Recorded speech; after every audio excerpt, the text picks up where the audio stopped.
just when you thought it was safe to go onto iTunes. This is Next Level Guy, the only website that makes self-development as fun as going to the movies. It's time to take the red pill and escape the Matrix.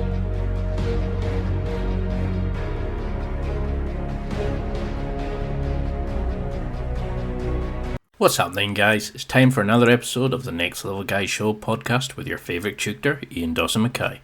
Next Level Guy is a go-to men's interview, interest and improvement website where I quiz the experts to find out the hacks, tips, methods and protocols that you can implement in your own life to take it to the next level and live happier, healthier, wealthier, sexier and so much more. Today's guest is Kenneth Play. Kenneth is an international sex expert and sex educator. He went from a deeply insecure Asian immigrant to 8 million views on PornHub and has also been named the world's greatest sex hacker by GQ magazine. Kenneth develops sex techniques to help couples learn new ways to connect and overcome challenges in the bedroom. His newest course features over 71 videos and 12 hours of content and was described by AskMen magazine recently as having at least one nugget of sexual learning you've almost certainly never encountered before, if not several. His teaching has been described as a mashup of Bruce Lee's mixed martial arts approach and Tim Ferriss' 80-20 rule. He's worked with Dr. Zhana Vrangalova, I hopefully said that correct, to conduct the world's largest survey on squirting. He's also worked with Pamela Madsen at the Back to the Body Sensual Retreats for women, and he's been a featured presenter at New York University as well as San Jose State University.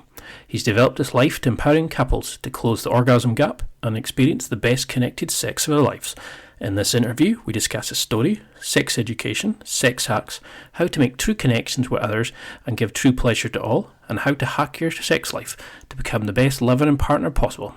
And now, let's get to the interview. Thank you so much for doing this. I really appreciate it. I was really keen to get you on because I love your approach to hacking life and hacking fitness and hacking sex, etc. You're a big fan of Tim Ferriss and the 80-20 analysis and things like that. But for people who don't maybe know who you are, could you just give just a quick intro about who you are and why you're so well known? Is it difficult? Well, no, but it's still so hard for me to get used to that because I grew up so insecure, and I'm probably the world's most unlikely sex educator and porn star. In fact, that I just shot a thing in London, and I joked that I'm their diversity hire, but I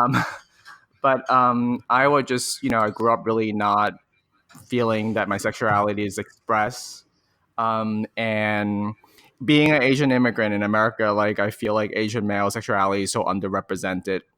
But I've always been a very sexual person, so I decided if I get really fit, then I would become girls would like me more. But as I got more fit and talking to more girls, I still have a lot of internal insecurity that I wanted to overcome. So I decided to maybe I could hack my sex life like I did with my fitness life. So I decided to do that. And one thing led to the other. I found a sex positive community. I went to some sex parties and I started to nerd out on this stuff. And I became a sex educator because I was really passionate about how do you improve that part of your life. And my message seems to really appeal to a lot of people. And I also, in that process, I also co-founded a sex positive intentional community in Brooklyn, and that picked up a lot of press as well. So all of them together kind of helped me become, the things that I'm currently doing with my career. And so you've mentioned in another interview that you were initially kind of the analytical approach you have to getting into shape, and then you start getting interested in sort of sex, and you thought about looking at ways to hack it. Was this something that you just did for your own personal view, or did you always kind of think that there was a market, a business there? What kind of drew you into seeing this as a potential coaching ability? Well, when I was in the fitness industry, when someone has a fitness goal, they want to improve that part of their life, there's not stigmas that you go to the gym, hire a trainer, go to a spinning class, join CrossFit. Doesn't matter what people do. But when it comes to sexuality, not only that it's really hard to find a good sex education that is explicit to the point and useful. Mm-hmm. On top of it, there's a whole stigma about learning. So if you have to learn about sex, then there's something wrong with you or you're not good. And then we have this like really bad myth about sex, that sex is supposed to be this innate talent that you have. So either you're born really you're good, or you are just that terrible at it. There's no way to improve it. And we have this overemphasis on just your penis size and how hard you could, how long you could stay hard, and how long you could last, that determines what makes a good lover. And in fact, that those things are creating a huge orgasm gap for women. So women are not satisfied with the sex they're having with most straight men. And yet we value the wrong thing. And then when I looked at when I want to improve my sex life at that time, I was like, this shit is terrible. I can't really find a lot of good stuff. Because of my dyslexia, reading is very difficult. So it's really hard to translate books like, She Comes First into practical like practice. So I was trying to figure out how to like deconstruct that into like a learning modality that works for me. And ironically, when I got introduced to the whole sex party scene, watching people have sex live was the best way that I could have learned. And I was like, maybe I could start doing that. And that's how the whole sort of the desire for sex ed became a passion. And then I got obsessive with how people acquire, sex skills, like the way that I did for fitness. So if we were to sort of start looking at in terms of, people listening who maybe want to start improving their sex life, start hacking their attraction, hacking their ability in bed and all that sort of thing. Would you believe the philosophy that, to be attractive, you've got to find yourself attractive, you've got to love the person you are? How do you work with somebody to actually get them into the acceptance of the mindset that they deserve better sex, that they deserve to have more sex, better quality sex? That's a tough question to answer, because if I think everybody is worthy of love, but it's also it's based on people's like their behavior and who they are in the world. So I don't think that like people have born the right to pursue it, but I don't think people build actual self-confidence by not doing anything. So the way that I've seen people who built like they're confident with their body and fitness is like by engaging in a lifestyle, right? Not necessarily where they at exactly. So you don't need a six-pack necessarily to feel good about your body, but the way you take care of yourself is important. So when people are investing in educating themselves with their sexuality and feel more connected with them, feeling more comfortable with their sexual self, I think building those are actually true confidence, rather than you think, rather I deserve it or not, I think the worthiness is there, but I think confidence is earned. So it's a little bit different. And, so it depends on the person, I really think. Because that's the problem I find with a lot of people. It's like, it's trying to get through their head that they do deserve to feel loved, to have good quality sex. They don't have to just put up with it. It's that you can get a true connection with partners, and that even if it's just a bit of fun on the side, as I say. But what do you think is the worst? Like, what do you see most guys you work with going wrong when with these sort of clients? Are there standard things that you notice that they tend to do? Is it the way they're approaching it? Is it the way are they in their head and not giving their body feeling it? Is it lack of enthusiasm, not giving the pleasure to the woman? Because I really love your kind of focus. It's on the woman's pleasure, and that's what I found when I looked up a lot of sort of sex hacking and stuff. A lot of it was on what the guy gets, like the pickup community. There was very little on, I'm always been in my work, like I love like pleasuring women, but I love being like seeing them enjoying it. And too many guys approach it from their own physical needs. Is that the problem with a lot of sex education today? It's guy orientated. We're not thinking about giving it to the pleasure to the partner. Well, I don't think men are like inherently selfish when it comes to sexuality. I think one of the biggest myths that we have about sexuality, that when we went through this like Victorian era when, sex is like this behind closed door thing, during the different waves of feminism, it became sex is natural. So natural becomes as something that is not skill based, that is not something that you grow and learn or like have a growth mindset about it. And when they approach sex, what we talked about earlier, they overly emphasize on just like their penis size and how hard and how long they could last, rather than their mutually satisfying, pleasurable sex. Their basic concept of their orgasm gap, where majority of women who engage in their first time hookup normally don't orgasm, and that's kind of sad, right? So what I learned from, like, if I want the quality of my sex life to really improve, if I am having sex with women who are getting tremendous pleasure out of it, of course they want to fuck me. It's like when the restaurant is delicious, people go. So they have to. So if you're there and you don't have the ability to provide the pleasure that you want to experience, it's just a bad bargain. And what I have learned in my life is that the more like satisfying partner that I have, the better my sex life. So I think that equation is what to focus on, is that if you could give, if you have the ability to give, if you have value in the world, you tend to get back the same value, if not more. So how would you begin working with people on this? Because a lot of people would classify their sex life as normal or vanilla. And, is that a dangerous thing of giving it a term? Because, it's more about the persons involved, their kinks, their histories, how the connection they've got between them. Do we do more good or bad by putting a label on it? Surely there is no such thing as normal sex. Yeah, I mean, the reason that people seek for normal is a sense of acceptance, that they don't want to be like some type of freaks and outlier, that they feel like their unique desires rejected by society or people. So that desire to fit in is very strong. It's a sense of belonging. However, what we fail to, I guess, as a society understand is biology loves, variability. Like, we all varies in our, just like our bodies. Some people are a better power lifter than marathon runner. You look at everybody's physical faces and height. There's such a large range of distribution, and yet in sex, you're trying to fit everybody into one class.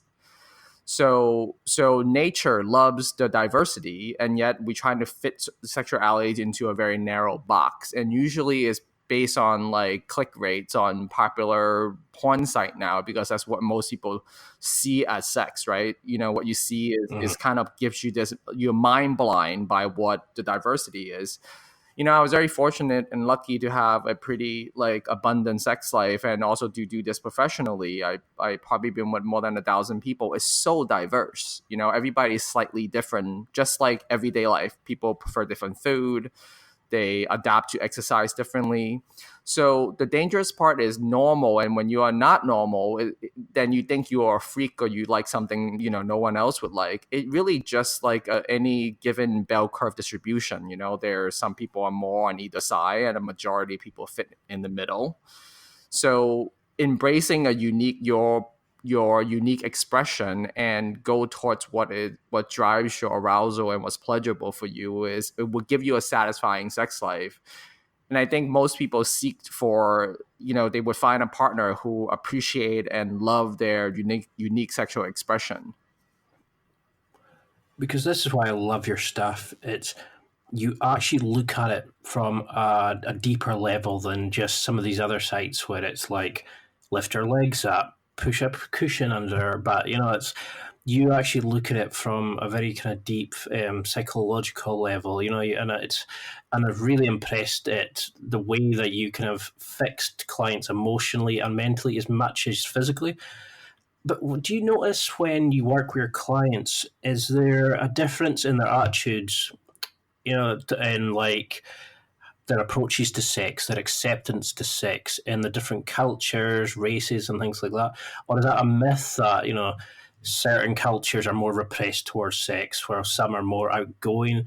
Is that a kind of myth that doesn't hold true when you work with clients? Yeah, I mean, there's definitely this, we are a combination of nature and nurture, so there's no argument there. Like, there's some people that are born like that more conservative culture works better for them, and there's people who are like, are more sensation seeking, so which is, like how how your body responds to dopamine. Like you get a higher reward system. So then you have your baseline, who you are, right, how you're born, and then depending on the culture you live in and your social group, right, like what does your immediate family, to your peer group, to your society, to your religion tells you, and all those things combined with your own habits, like how you do things, form your particular like unique sexual identity at that moment.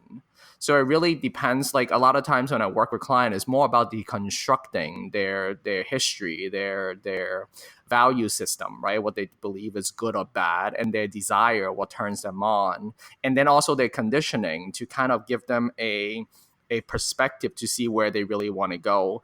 But ultimately, what we find in research and all the things I've learned is helping people be more of themselves. So I don't teach my client to be more like me. It's more like I'm just a guide for their own self-development. Do a lot of like, here's some science and technique that could really help, but everybody will find their own move, within that structure. I love that. I love the way you look at it. It's, I can only find outpouring of like people just so grateful to you for what you do and how you've opened them up into this kind of environment. But how do you start working with somebody and deconstructing the bullshit, the feelings, the childhood issues, the emotional baggage? How can you start working through that to start getting help? Helping people find what they truly desire and what really excites them, what really turns them on. Well, there's two sides to this. First, I'm not a sex therapist, right? So I think what a sex therapist does is extremely important, and that's like dealing with like trauma. And what I worked on is more on the coaching side, right? I'm like taking someone and help them improve on whatever area they're in. And I'm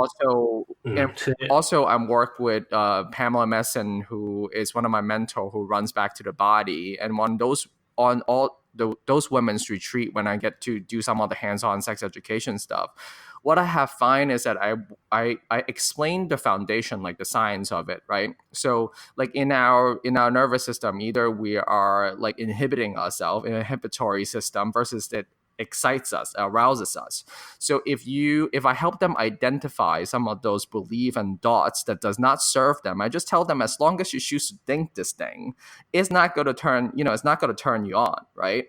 So how I deconstruct it, I just tell them, here's all the things that you're gonna have to put together in order for you to experience the most pleasurable sex that you could possibly experience, and see where they're blocked. Because a lot of time it's not to help my client move faster, but it's to tell them to leave, like to not press on the brake when they want to experience good sex. So it's like finding what really drives them, and learn for them to pleasure block themselves, and then learn to be more mindful in their experience and be more technically skilled, on experiencing those things or giving. So it depends on if I'm talking about helping someone to be a better giver or a better receiver. Those are two different skills. Because that's really really impressive, the way that you do that. And I love that you have that sort of support with like your fellow coach to kind of work through the different sides, because this is where I was a bit unsure of where your coaching kind of did, how much it went into the psychology sort of side of things. And you seem to kind of open people up, and it was interesting, the two-pronged attack that you have for that. When you're dealing with like their clients, you must get a lot of data points. Do you get a lot of feedback from women on the types of things that men do that they don't like, that they wish they did more?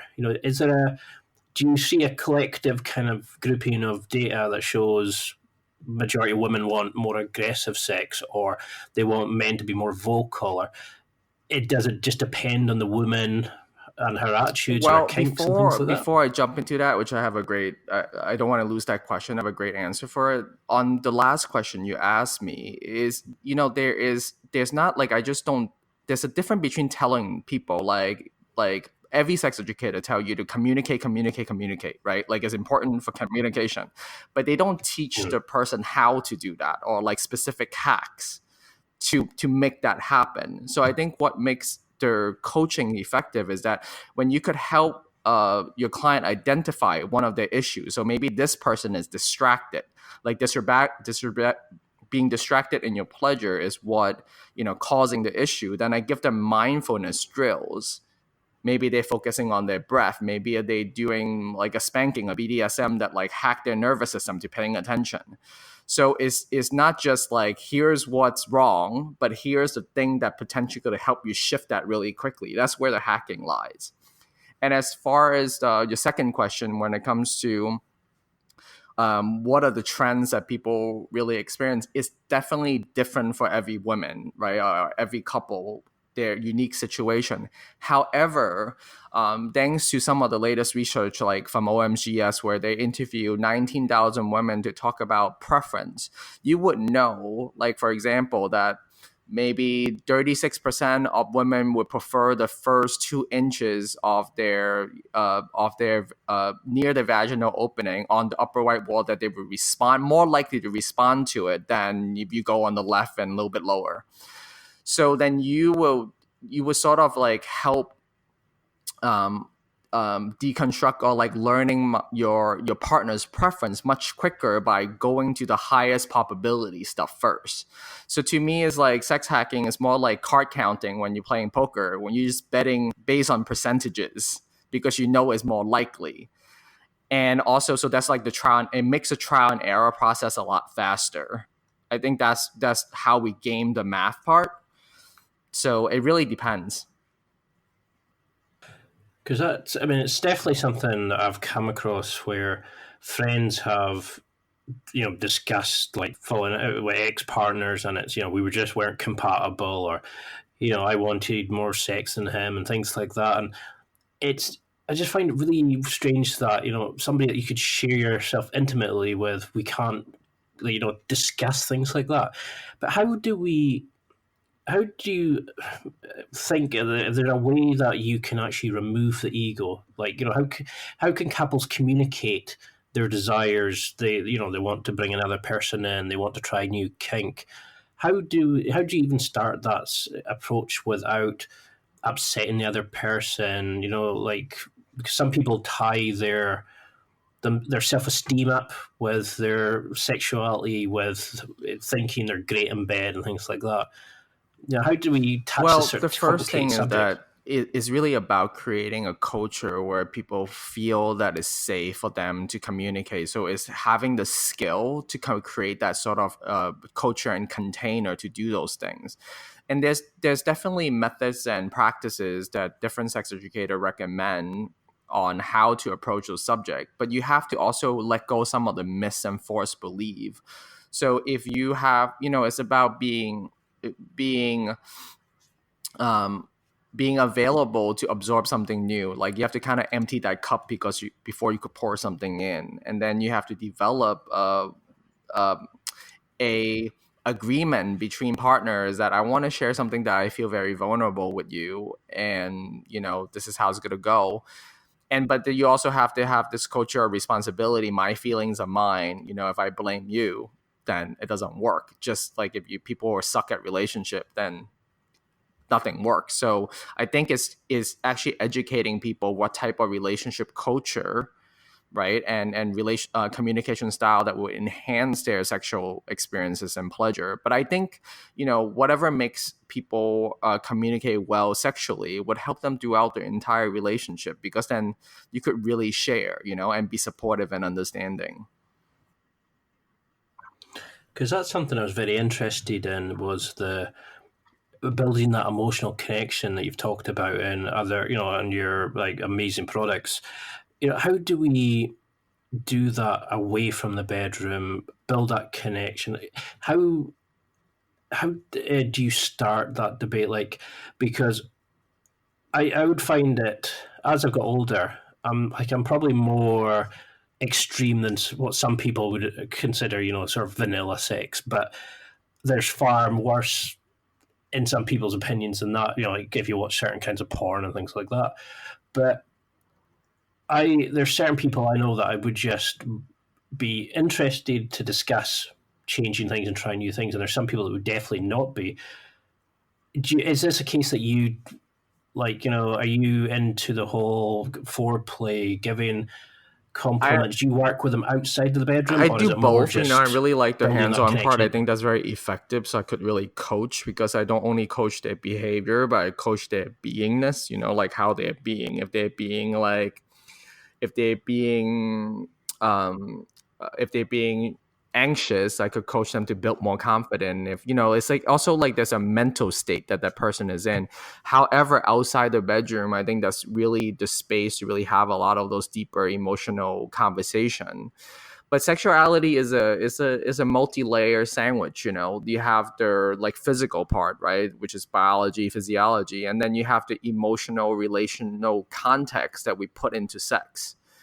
So in order for it to be pleasurable, all those things kind of have to line up, and there's meanings behind how people interpret those experiences. So I think one of the way you brought up this question, I think one of the things is that people need to educate themselves and also role model the behavior they want to inspire in their relationship. So if they want to inspire vulnerability, right, and courage, then you are willing to be that first for the partner, so they could experience you being that way, and therefore you're able to encourage that new set of behavior.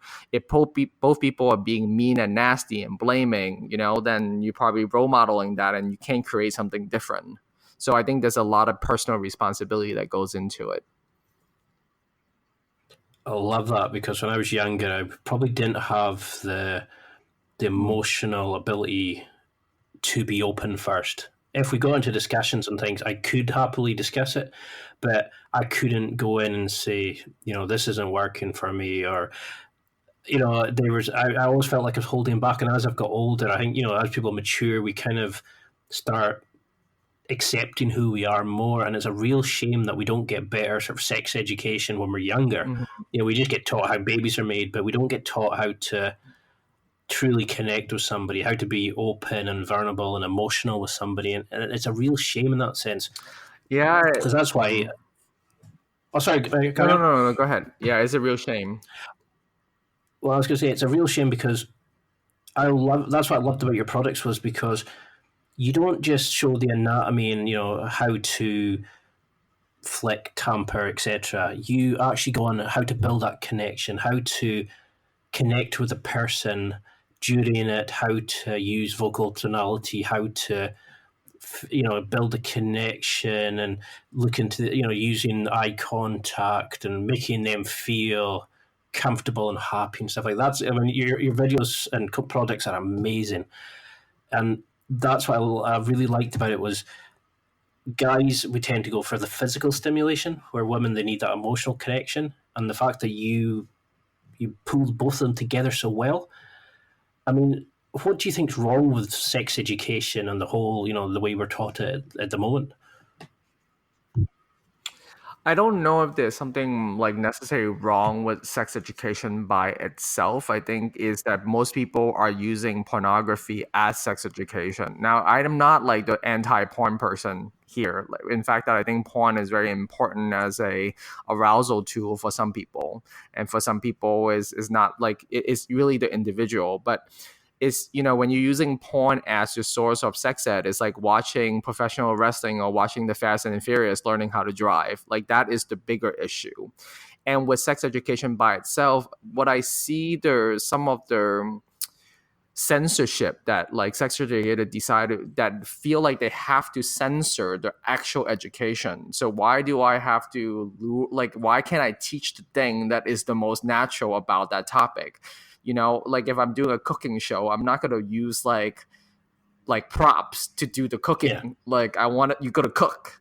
So when I taught fitness, I'm not going to, if I'm teaching someone how to ride a bike, I'm not going to make a fake bike to tell them to ride it. Like they just have to do I have to engage them in the actual activity. So that's why I'm so like anti-censoring when it comes to sex education, because that's how people really learn. They have to see it, they have to feel it. And I see tremendous potential in making videos, at this current time, but also see a lot of potential in virtual reality when it comes to sex education. So they could experience it. And I think the experience, like how I did at, sex parties and other real life sex demos that I've seen, that is really transformative. So how does this change, or does it, between say you go to a sex party or you're with your girlfriend or wife? Does your approach to sex with partners change between a partner or a hookup, or is the same kind of skills and techniques that you teach viable for both? How do you keep one of them casual and the other build that connection with your partner? Do you mix it up? Do you change it, or do you want to build that connection to give the best sex? Is there any difference depending on the connection between partners? I think it's context dependent. However, when it comes to even the most casual of casual sex, I think casual intimacy is important, because caring for another human and desiring mutual satisfaction is important. So you don't need to be a dick, right, in order for you to have casual sex. I think it's actually it sets a really low bar, and then unfortunately for the guys who's fucking this up, it creates experiences that women are not being satisfied. They're not treated well, so they're walking away from wanting to engage in casual sex, even if they crave it and they desire it, because the experience is not good. So I think it's a true disservice to everyone. So I think everyone deserves to be treated with respect and kindness, and the other person invested in that person's pleasure, like mutually satisfying. So I think connection is a baseline. Now, connection doesn't mean that you're making some type of romantic commitment. It just means that you are connecting. So unfortunately we don't teach people that much intimacy skills, because we also in a culture where we feel like intimacy must lead into something different than what it is, like they must want something more. So we don't necessarily have developed the right culture for the level of connection, and technology has drive us a little further apart as well. I love that, because that's something I've struggled with. Is I've had one night stands that have turned into 8-month relationships, whereas if I'm with somebody, I want to be with them. You know what I mean? I hate this pickup stuff of, oh, she's a 6 and oh, he's an 8 and all this kind of stuff, and negging and that sort of stuff. And I just think, why would you want to tear somebody down? Why would you want to just use them for a jump and go off? It's like you said, is the guys who treat this as like they're but things to be used are fucking this up, and it's absolutely disgusting the way that some guys approach it. And I couldn't understand why some people kind of went, oh no, you can't let them sleep over, oh you can't make them breakfast because they'll start falling for you and all this kind of thing. It's so refreshing to see your sort of viewpoint on that, because the whole pickup industry has kind of gone way OTT. I mean, what's your opinion on like pickup, red pill, all that kind of thing? It's pretty fucked up. I think it's important to teach men social skills and how to be, how to work with a given mating market depending on the type of sex and relationship you want. There's a really good book by Jeffrey it's called Mate. So I think there's good version of pickup like education or like dating advice. However, like generally, if you're trying to game and manipulate using pickup technique, so you could manipulate and take advantage of someone, that's the stuff that we're trying to like change and don't create that behavior. And there's also some like myths about women's sexuality versus men, right? Like how the sexes are different. Women are more like desiring, emotional connection, and men just want to fuck. That's not inherently true. There's, women want sex, like if not more than I think men, they're just not getting good sex. So if they are getting the good sex and you treat them well, and not in necessarily like trying to wife everyone, that's not the goal. In fact, that I think a lot of women would think any good sex they have would turn into a lifetime relationship is a nightmare. So it really depends on the women and it really depends on the guy. But the myth, right, the structure that we have set up creates that. But, then there is people who have different needs and desires. So we can say all men are like this, all women are like this, some are like this, and some are like that. So it really depends on their individual need. And we also I think this might be a little bit long-winded, but we also approaching a different time, like different point in history, where you are having more of a sex positive culture. You have birth control, like pretty down to a science that people could manage not getting pregnancy. There's better ways to manage your sexual health, and there's a different society structure where for different part of the world, where you're not depending on like your primary romantic relationship to secure your lifestyle and your financial well-being or your life worthiness. So as those things shift, different people would have different priority when it comes to why they choose to engage in a sexual activity. I think we're empowering a lot of women to enjoy sex for sex sake. So that's why I think it's such an important time for men to develop those sex skills, because they could really, like, women are choosing to fuck you because you're a good lay, not, only because you're a potential mate for a provider. So the game have shifted. I interviewed Alice Little. I don't know if you know her. She's on the Moonlight Bunny Ranch. Yeah. Well, I mean, she was amazing, and we really got into like sort of the psychological barriers and things like that. And there's something she said about, it's like women enjoy sex. We have this myth where guys want it more, and all this, like, there's all these kind of preset.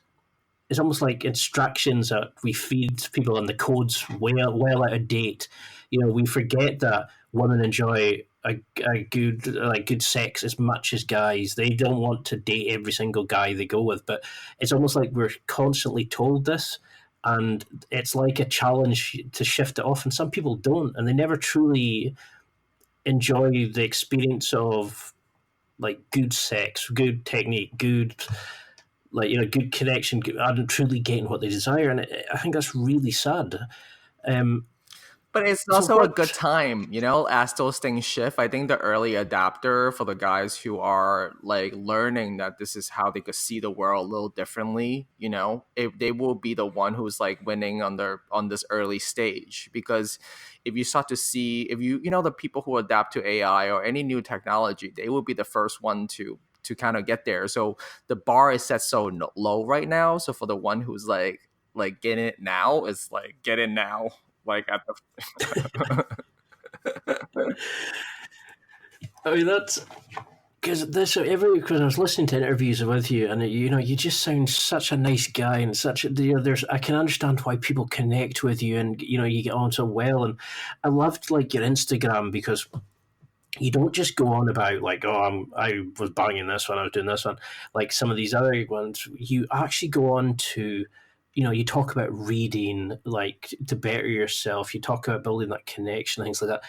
What can I, like, for our single guys listening, or guys who are wanting to improve their sex life and build that connection with a partner, what would you start people doing? Is it a case of going to the gym? Are looks important? Should they be reading? Should we be doing more household chores? Should we, try to take the stress off our partners?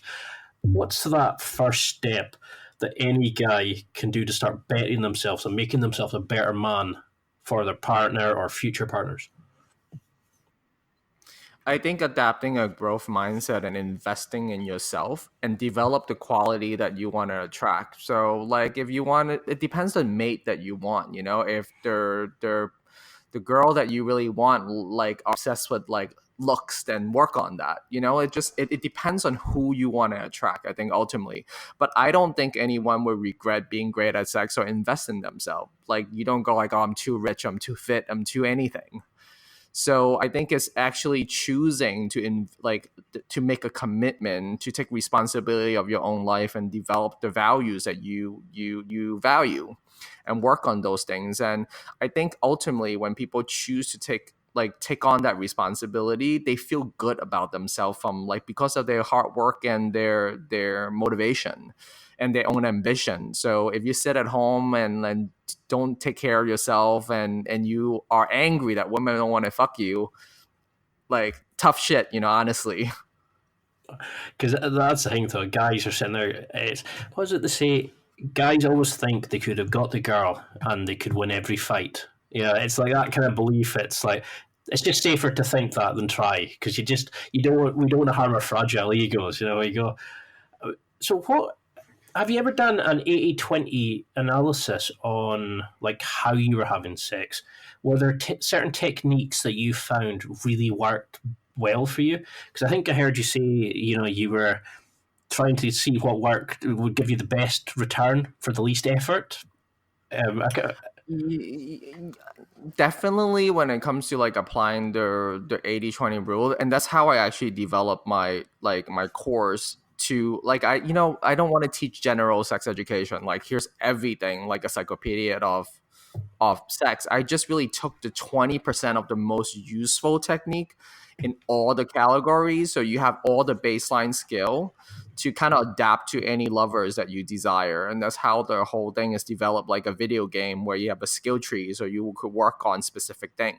Maybe you really like kinky sex, maybe you really like anal, maybe you like squirting, or whatever the case may be. You just know that you have all those skills, so when you are approaching a lover, you could pick the right moves, and there's no like one perfect way to do it. So I teach more of a philosophy of it being adaptive rather than, this works for everyone. I think that's one of the biggest myth that, I'm going to try this one trick pony thing on everybody. It doesn't work. And if it worked for your last 3 girlfriends, it doesn't mean it's going to work for your next date, Because that's what initially scared the crap out of me, was when after the first couple, I thought I had some killer moves, and then it didn't really work for the next one, and I was kind of like, oh fuck, what do you do here? And I can imagine many guys have their 4, like it's like John Cena of their sex life. It's the 5 moves of doom, and it's literally a doom, And how do we start building that sort of adaptivity? Can guys do certain things like building the sensitivity of their touch, strengthening of their tongue muscles? How can we work on this without being in that moment? Can you work on this? Well, there's definitely like proprioception skill, as in like how you move, just like an athlete. Those skills could definitely develop your sensitivity to touch, your ability to kind of like pay attention to what your partner is experiencing. And there's also like, for the receiver, when you're touching someone, sometimes you could do the perfect thing, but your partner is like self-conscious about her belly, right? So she's putting her hand on her belly and she doesn't want to look fat when she's fucking you the first time. If you know how to read those body language, you go like, honey, you're beautiful, and then kiss her belly. That would be more effective than you having like the best sex move. So you have to kind of able to read those situations better.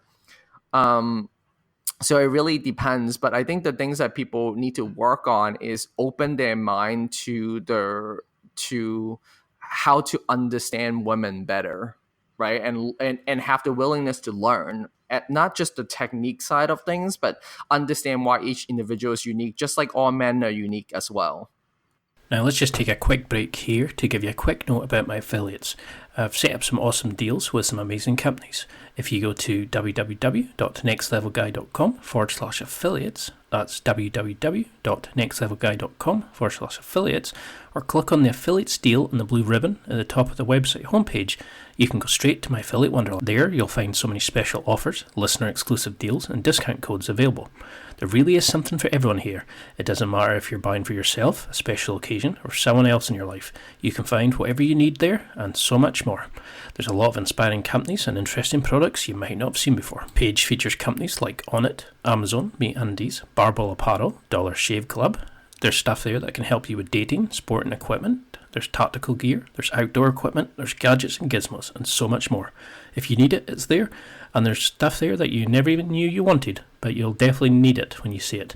Simply go to www.nextlevelguy.com/affiliates and enjoy. Please note, I don't receive any information on you or your purchases. All I receive is a small commission from the company or the business as a thank you for sending you to shop with them. This doesn't affect the price you pay, but it helps me to develop and expand the podcast by using the affiliate sales commissions to then expand on the podcast. So I'm extremely thankful for you to taking the time to spend your money via my links. You're helping me make this podcast bigger and better each week. I'm becoming a better person by doing so, by using these amazing products. Simply go to www.nextlevelguy.com/affiliates and enjoy. And now let's get back to the interview. So, do you go from the approach of how the person's acting in the moment, and do you have like a set sort of things of when I start in a certain position, I'll use my vocal tonality to, tell her to call me sir and things like that? Do you have like set? No set, like, I mean, it might sound cheesy, but being like I grew up in Hong Kong and being an Asian American in the U.S., I just I love Bruce Lee's philosophy, and his whole philosophy is that you can't do fixed moves on everybody, because it, like when you're on a street fight, you're not going to rehearse some movement that you could adapt to that person.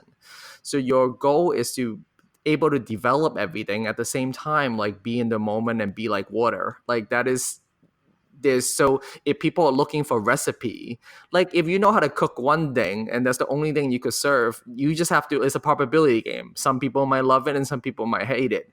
But if you have basic cooking skills that you know how to make a range of things, and you could like ask the person what they like and cook it. So there's no one, but there is a sequence to things. Like that person have to feel safe and comfortable. They have to be in their parasympathetic nervous system in order to get arousal. They have to be paying attention. So there's principle that doesn't change, just like gravity and physics. So you have to know those things, but ultimately you have the skills to how to follow those principles. That's awesome. Because usually they teach certain moves. Some of these other sort of companies I've seen, it's, when you're in doggy style, you lift this and move that, and you think, yeah, that's fine. I mean, like I do Brazilian Jiu-Jitsu, and you see certain people who have never rolled against an opponent.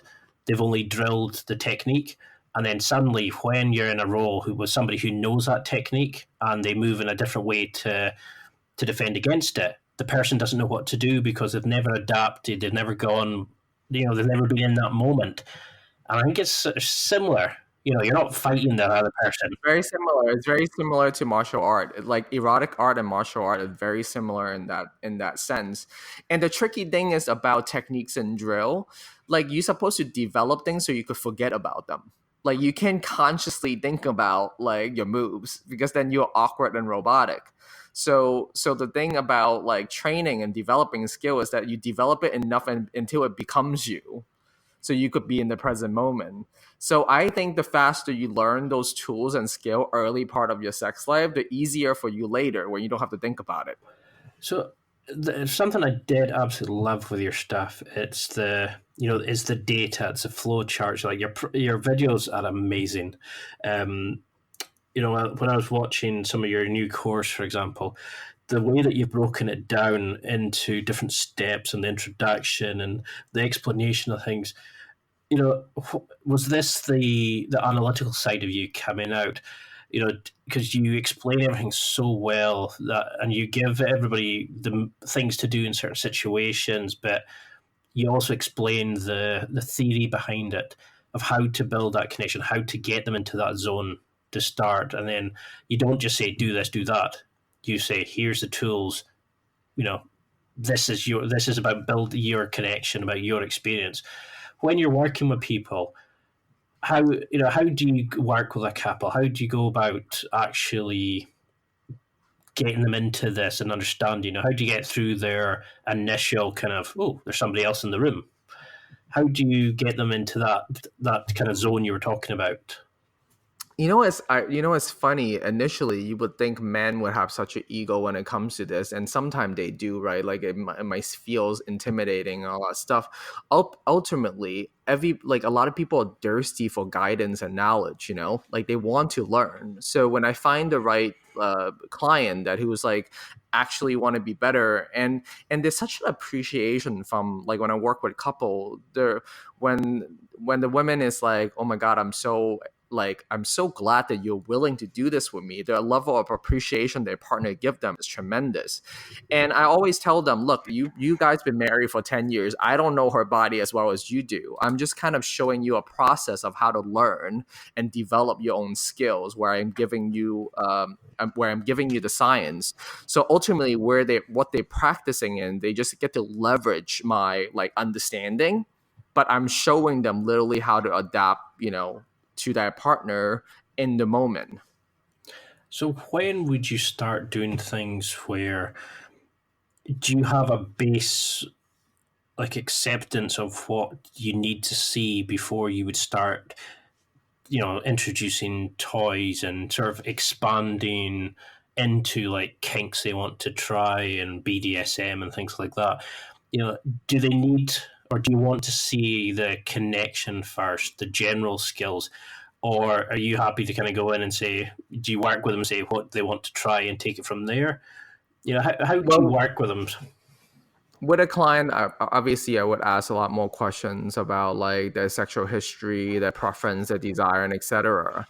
But in a general like sexual situation, there's sometimes not a lot of time to get an in-depth like interview and all the information you do like a podcast. So I kind of broke down that communication into either the person is getting a chef special, like their preference, like let me see what you got. That's one version. The other version is that it's a tasting menu. So it's you get to pick something from their menu. So like, I want to try this thing with you. I want XYZ. Or the third one is that the person who's receiving get to dictate, exactly how they want things, and you're just like doing the thing they want. So people need to establish their preference and how they like to negotiate that. But if they don't have the knowledge to make those distinctions, they don't know how to navigate it. So the default is that nobody communicating and just a roll of the dice. So when I play with someone new or someone been with forever, do you want me to do what I think you like what I got, or do you want to see what you want to learn more about what I could give, or do you want to tell me exactly how you like it? Give them choices, so then they could choose. And how would you overcome like people being jealous or upset, or like say they want to go and try going to a sex party, for example? How would you work with a guy to overcome jealousy or worrying about other people with their partner? Because that's a big thing, is like when you watch sex, everybody's so open, or when you watch porn, everybody's so open and ready for everything, but there's always somebody that has that kind of reservations. I think yeah. Sorry, go ahead. Oh, sorry, I was going to say, is that something you can overcome, or are they just not ready for that kind of environment? I think I think the brain is quite flexible. Feelings are feeling. I think it's important to honor them. I think it's also important to examine them. Like, is it my insecurity that's driving this experience, or am I I'm infatuated with this girl? I'm in my current chemical state that makes me more single-minded. I think, able to both feel your feeling and trying to examine and understand them is important. And then you get to choose what feelings are important to you. I don't think everybody needs to be open and share. Some people, monogamy works incredibly well for some people, and monogamy also could be a nightmare for a lot of people. So I think really I think the most important work is actually self-knowledge and really understand yourself, and then to have the willingness to understand your partner as well and see where you are compatible and where you are not. When I work with couples, I always say, look, let's find out where your authentic desire is, see where you guys are compatible, and work on the lowest hanging fruit first. And then there's times when you kind of rotate different needs between two people. Sometimes one party get to be exclusively selfish and one party be selfless, and vice versa. So there's opportunity for all those things to be expressed, rather than like you have to like everything. So just say if you like comedy and I like horror film, right? Like, we could rotate, or we could see an action film together where we kind of both like it a little bit. So it depends, and that ratio is really depends on the couples. But, when you find someone who's really compatible, you will have an easier time, just like life. I mean, I was really interested when I read that, like, people were talking about what they actually, I think somebody wrote an article about you coming into their bedroom and doing things, and when you hear of a sex coach or a sex hacker, you immediately go, "Oh, he was standing over you, going, lift that leg, pull that there." And I love this kind of level that you do it on. That you're not just coming out and saying, "This is my view, and this is the XYZ moves to be done." And I can see why you've been so successful. Your approach to it, just the way you talk about it is so relaxing and soothing, but it actually inspires people.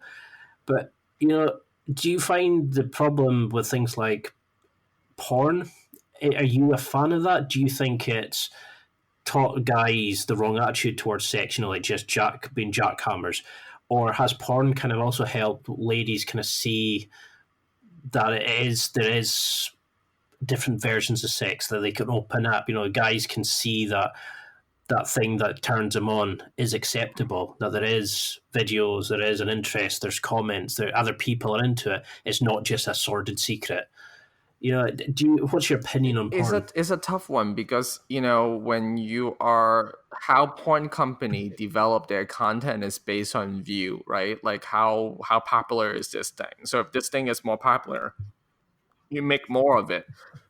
And there's a thing about repetition. Like if you see something over and over again, so you would more tendency to think that this is how it's supposed to be done. And when we talked about earlier, when we use porn as our sex education or what we perceive the world to be. Now, I've been in porn. I did it. Like I seen it. I experienced it. It's a performance-based thing. They're just doing it for the camera. It's not necessarily for their performers' experience. And that's why it was so important to me that any content I make, there's no fake orgasm, there's no crazy movie magic at it. It has to be real. And I tell my performers, I don't want you to fake anything. Like we're trying to teach. So I want you to show me all the awkward moments, all the like, this doesn't work, and tell me what you like, rather than I supposed to be a sex god that I could read your mind, because that's not how reality works. So I think in order to combat that, I think the future of sex education is really porn, or porn-like, so people could consume a more perspective rather than just seeing a performance-based thing. So one of the things I'm sort of interested in is when I learn new techniques and things like that, I sometimes can get stuck into my own head, and I'm not actually in the moment. I'm not kind of, like if I'm in jiu-jitsu, I'm thinking like pull the sleeve, twist the leg, sit on their hip or whatever. How do we avoid becoming so, thinking through the instructions, thinking through all this kind of stuff? How do we make sure that we're still in the moment, but remembering these techniques? Is it just like muscle memory, just kind of trial and error, seeing how people react to it, or? No, yes and no. So the first thing is that you don't need to treat every sexual experience as like a performance. Mm-hmm. So I encourage all my students to create play labs when you intentionally set up a time to learn, where like mistakes and calibration is embraced and celebrated. Love that. So then you could separate the time and doing it. And then also, I think because sex, we put so much of our ego and the fear of failing creates so much anxiety. So I actually talk them through the stages of learning. So the first stage is, you're unconscious incompetent. You don't even know that you don't know, like you're doing something wrong. And then you will get to conscious incompetent. Then you get to conscious competence, where you're doing something right, but you're paying attention so much that you're not in your experience. Then you eventually land on unconscious competence. Is where I want everyone to lead to. But you do have to go through those steps. But it doesn't take that long. It's like learning how to ride a bike. That's like one semester worth of like education that I think most men would so benefit for their entire life. If they just spend one semester worth of time, develop each skill, like one assignment at a time, they be like amazing lover for the rest of their life. And they're so much better than the average bro that is so worthy of their investment. I mean, talking of investments, I've got some stuff that I have here, for use with partners and stuff. Unfortunately, when I was moving flat, my parents discovered the box when they're helping me move. But, like things like handcuffs, blindfolds, all these kind of toys and accessories.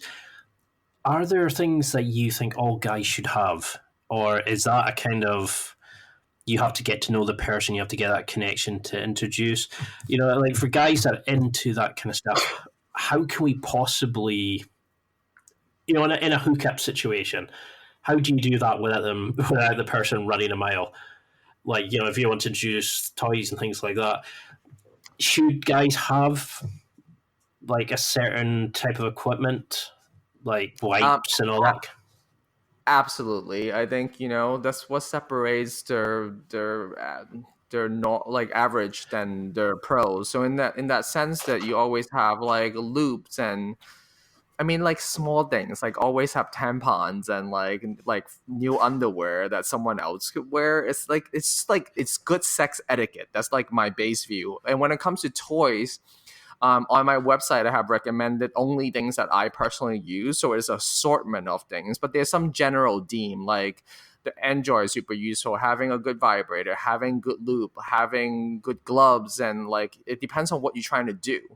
So if you have, basically it's about enhancing the experience. So if you're kinky, like if I'm a guy who's kinky, I want to find a partner who's into kink. I don't want to, my desire is not compatible with that person. I wouldn't like drop it on them in the moment. I would go like, yeah, I'm kind of kinky. So I think when the guy embrace their own sexuality and talk about their own preference, they could really find that person that they really desire first, that they're compatible with. Then they could just do the thing that they mutually desire. So it really comes down to their sort of dating mating process. But I think having some baseline stuff is super important. And because that's what I think I like about your stuff as well, is where you said earlier about just don't be a dick. That probably covers like the after sex stuff. It's like, don't just tell her, oh, get a taxi. Is actually treat the person like a human being, and like make sure they're okay, and just check every, even if it's just you're just friends with benefits and stuff like that. It's this whole kind of thing of they can't stay over, they must go straight after. You can't offer them to stay and have a quick drink, to check everybody's okay and that. And these are the kind of myths that you wish would just die? Are these the things that are really hurting sex, in your opinion? I think bad behavior, just bad behavior. I don't think people need to follow one specific script. So if you have a very strong boundaries that none of your lover like stays over, then like let the person know before they opt into the situation. So I think anyone could set whatever boundary they want to have. But being a good communicator about those boundaries, I think the fucked up things people do is they act all nice and they get laid and they become a dick. Like that switch is what drives people crazy. If you go like, look, I'm here to fuck, and then after fucking I'm gonna send you home, and she's like, I love that, then you could just do the thing you want to do. So there's no one like behavior pattern. As long as it's agreeable by two adults, consenting adult, you're all good. Love it. I mean, so it really depends. Well, I've still got thousands of more questions. I mean, I love your approach to it, because when I went onto your videos, I was blown away at the quality. It's like even just each of the different styles of like oral, then penetration and different styles. You broke it down. You explain the philosophy, but you also show the physical movements. You show different techniques that people can live. Like your quality of your products is phenomenal. It's like beyond what I comprehend. And I was watching it, and I was picking up little tips and like amazing things. But you made me start thinking about sex on a deeper level, about connection, and you're helping make better men as much as better lovers, and that's probably the best compliment I can give you. Thank you. Where do you want your products to go? What's the evolution of your company? You're building an amazing brand. You've got the villa. You're part of the Casual Sex Project. What do you want it? Where do you want to go with this? How do you want to bring this sex evolution to the world? How can you get your message out to more people? I mean, I'm really inspired to normalize sex education. That it's an investment, that same way people invest into their health, into their fitness, into their nutrition, into their financial future. I think sexuality and sexual wellness is equally important as having mental health. So if I could really get that message out and promote like sexual wellness and education, do the videos I make. And I think online sex education is really important because most people, the next generation coming up and the generation now will have, that's where they get to access that like immediately. And so I think it's important for a sex educator and content producer to provide the best content out there. And that's why I was so obsessive about like able to, not just make a video with my iPhone, but like trying to show all the angle, add diagram, add science and all those things. Because when I was in the fitness industry, the quality of fitness education is so much better, for that domain. So why can't we apply the same principle and what we learn in that industry into this industry? So I brought a lot of my fitness experience into producing high quality sex ed, so people could like see it from all different angle and able to learn and understand the concept and ultimately able to apply it. Because it's one thing to see it, like they absorb the info. It's another thing to acquire the skill. So I was obsessed about like how do I help someone acquire the skill. I love that way of looking at it, because it's like you're saying, if I wanted to deadlift better or squat better, I just go on YouTube and there's 90 million videos and they're all great quality.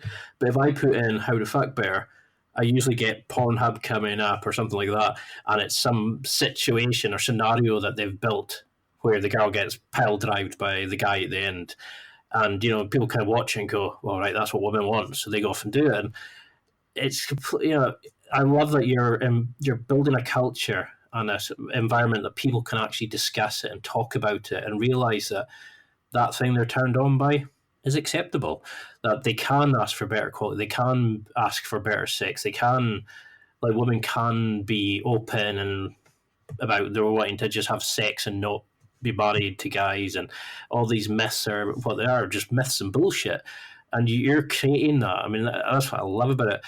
How do you start? I mean, are you going to start doing more online video classes? Are you going to, like, how do you keep building this? What's the plan for the business? I just released the Sex Hacker Pro course, which incorporate all the things that I've been trying to put together. And we've been working like 2 years nonstop and putting everything into a sort of a system so people could learn it in the skill tree.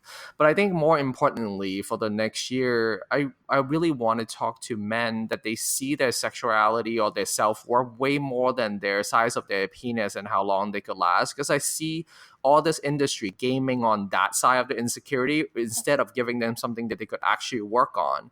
And one of the messages that is dear to me is that I don't want men think that they're developing the skill to compensate for something they think they lack. Because most people are perfectly fine. The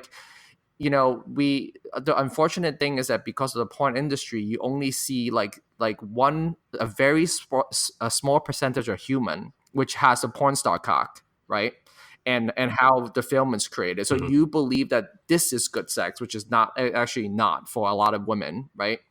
So for the men who's thinking they are not enough, right? So they feel like, they have this mindset is like, I am fucked because no matter how I work on it, I still have what I have. So I'm never going to be good enough.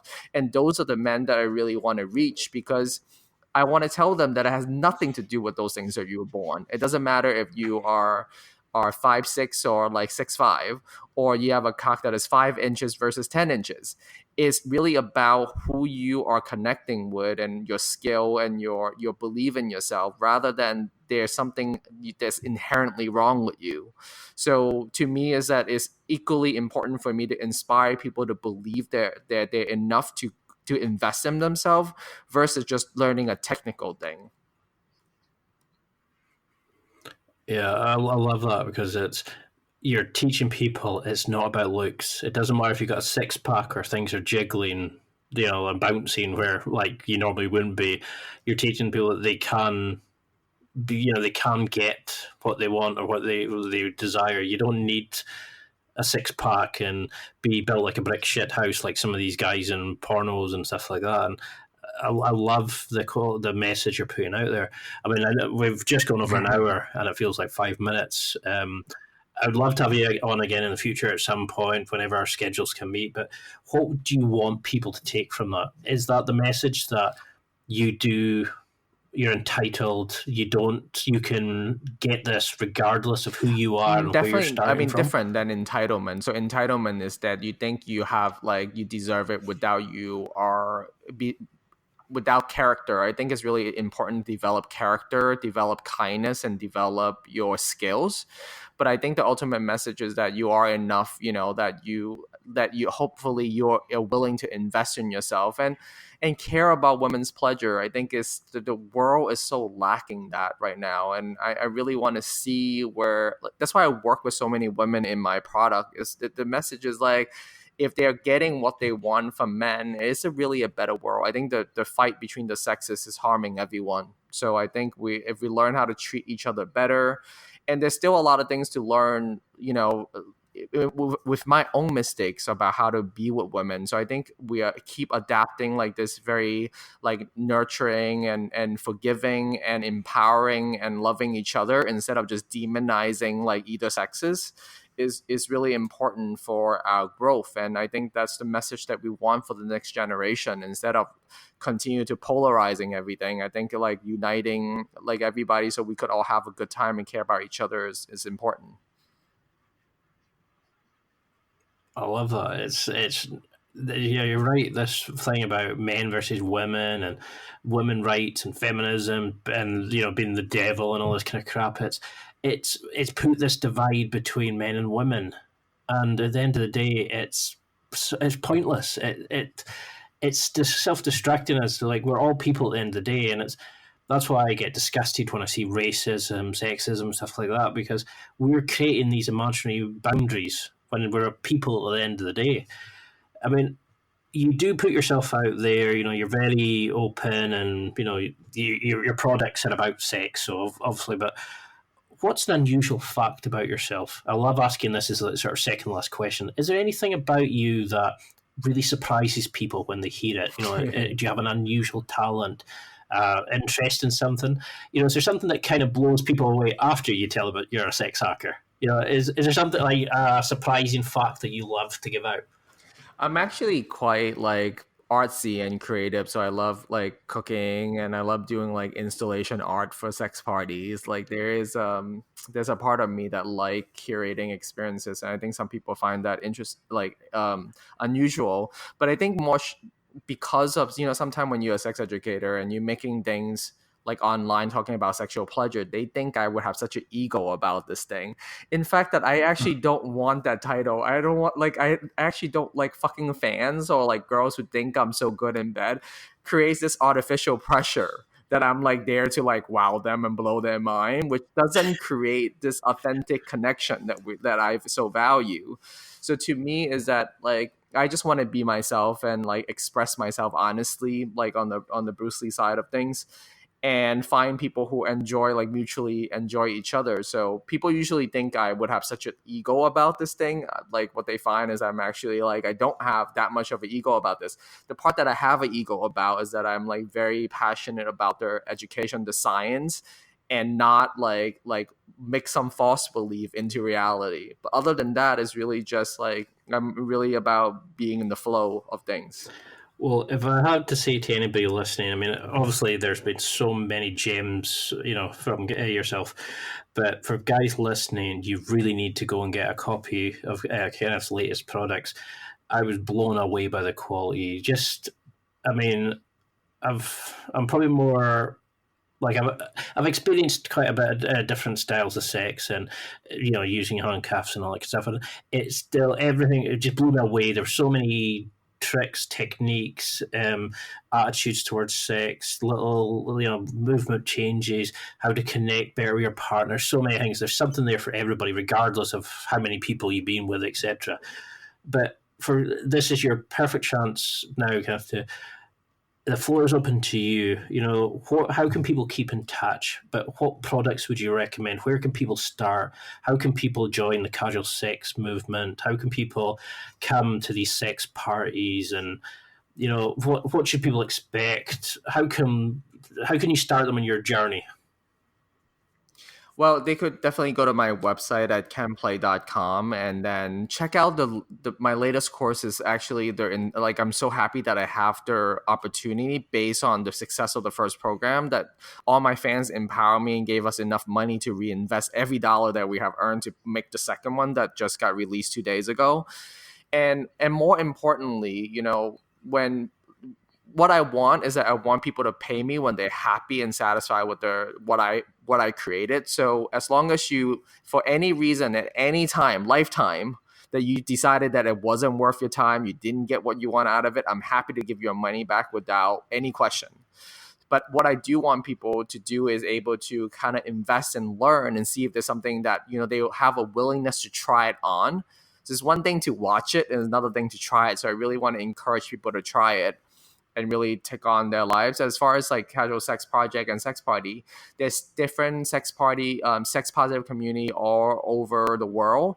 I happen to be one of the co-founder for one in Brooklyn, and the website is wearehacienda.com. And you can find more about our events and party. And a little bit on that is that if you want to experience the best possible sex in your life, I think connecting with other people, even if you're not trying to have sex with them, when you're involved with a sex positive culture, it has such a tremendous effect on you. So if you're with a bunch of people who have very negative sex view, it will affect the rest of your sex life. So I really encourage people to make at least one friend who is sex positive. It will have a significant impact in the way you look at sex. That's it for another week. Thanks for listening. Absorb it, practice it, use it. Until next time, keep trying to hit that next level in your life.